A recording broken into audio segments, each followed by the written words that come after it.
Seguimos en contexto.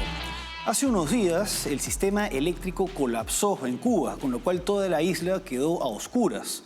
Tras 4 días, el sistema se pudo restablecer en un 70%, con lo cual un 30% de este sistema ineficiente aún tiene problemas. Para analizar este tema nos acompaña Juan Claudio Lechín, escritor y analista político. Juan Claudio, gracias por acompañarnos. Muchas gracias a ustedes. Bueno, Juan Claudio, ¿qué revela que a estas alturas de la historia el régimen cubano sea incapaz de suministrar de manera eficiente electricidad a su pueblo? Creo que no es incapaz de suministrar energía eléctrica a su pueblo. Siempre vale la pena partir de un concepto.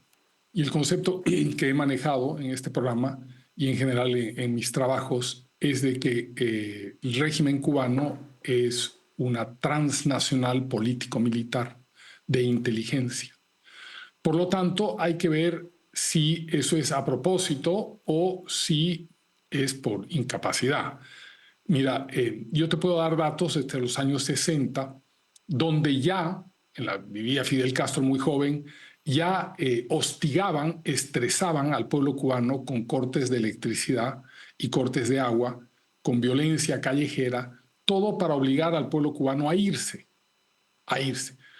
Y sería largo narrarlo en esta entrevista, la cantidad de presión que le imprimen al pueblo cubano, después abren una puerta y sale la migración por ahí. Fíjate que, siendo más actuales, ya no yéndonos a los años 60 y 70, pero recalcando que siempre cortes de energía y electricidad de electricidad y agua fueron un método para estresar a la población, y no solamente incapacidad, porque tienen 60 años en el poder, han recibido plata de todas partes, de Francia, Inglaterra, Alemania.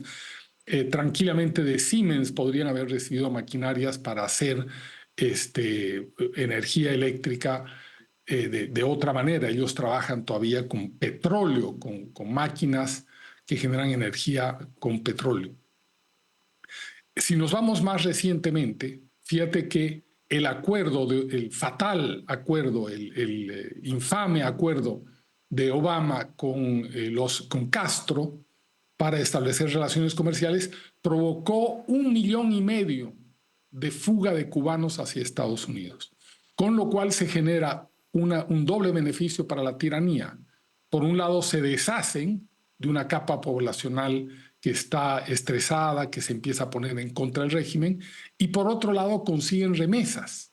O sea, la forma económica de sobrevivir del régimen, entre otras, extorsionando a otros países, etcétera, pero es recibir remesas. Por lo tanto, debemos dudar, cuando hoy vemos semejante calamidad contra el pueblo, si se trata de una incapacidad tácita de 60 años, nadie es incapaz 60 años sistemáticamente, o si se trata nuevamente de un ardid de ese régimen malévolo para quedarse en el poder, imprimiéndole estrés a la población para que continúe la migración. Y un último dato para cerrar: desde el 2020 a esta parte, desde 2020 a 2024, han salido otro 1,5 millones de cubanos. Y eso no lo dice la prensa internacional.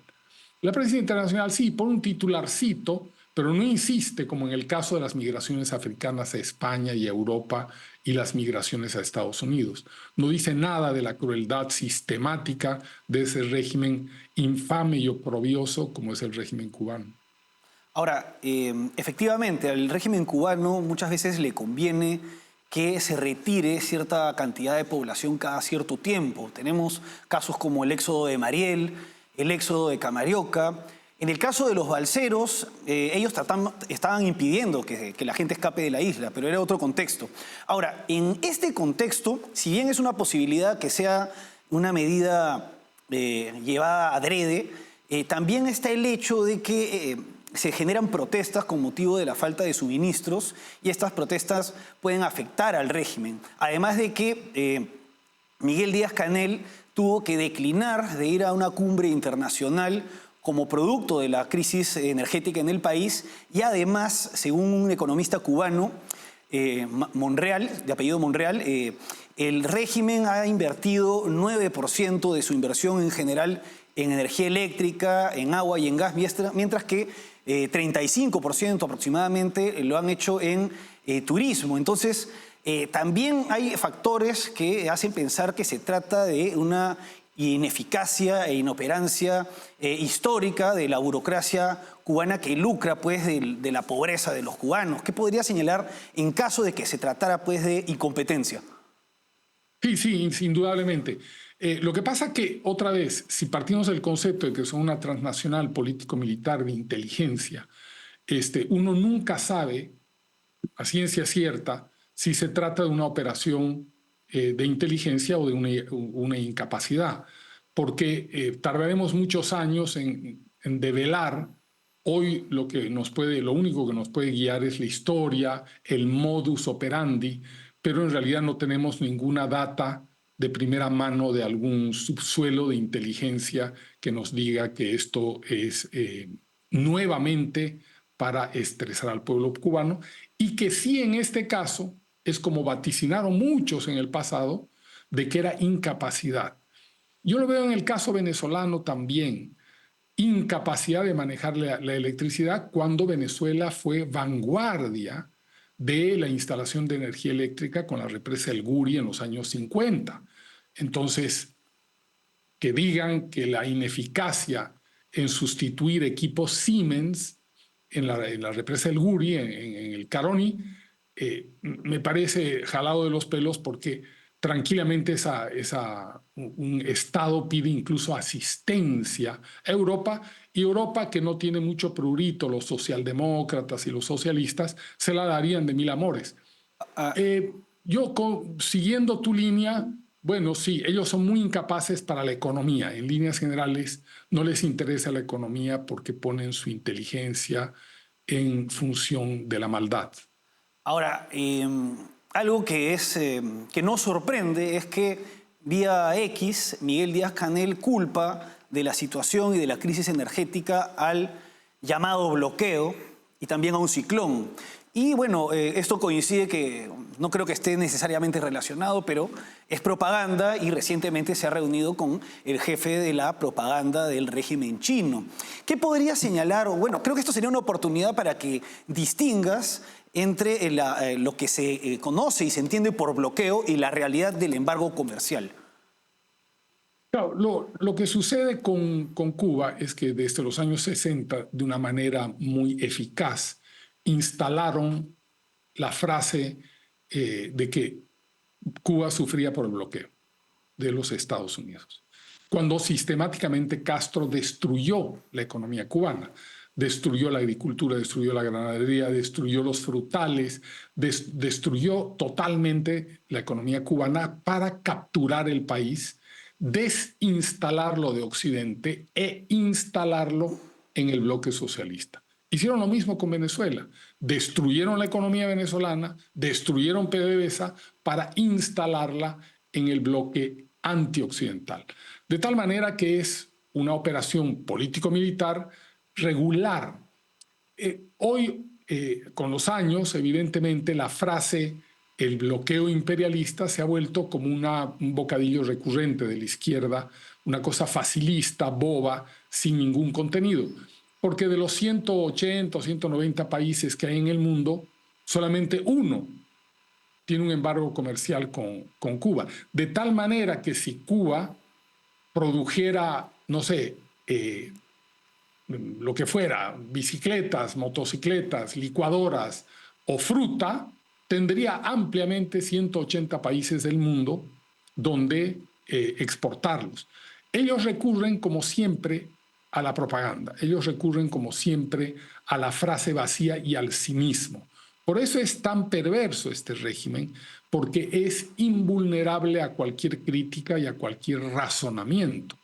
Ellos actúan como autómatas, usando los mismos bocadillos políticos que les generan solidaridad entre los tontos de la izquierda global. Ahora, para ir terminando, Juan Claudio, Cuba históricamente primero se sostenía en, Era un importante enclave español, era parte de España.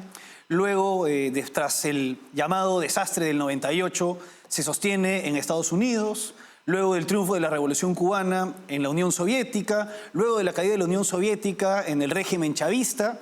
Y ahora Venezuela tiene sus problemas, Rusia está en una guerra, China se limita a decir que se levante el embargo comercial. En estas circunstancias, ¿consideras que existen posibilidades de que el régimen caiga o que al menos se realicen reformas estructurales como se dio en su momento en la China de Deng Xiaoping?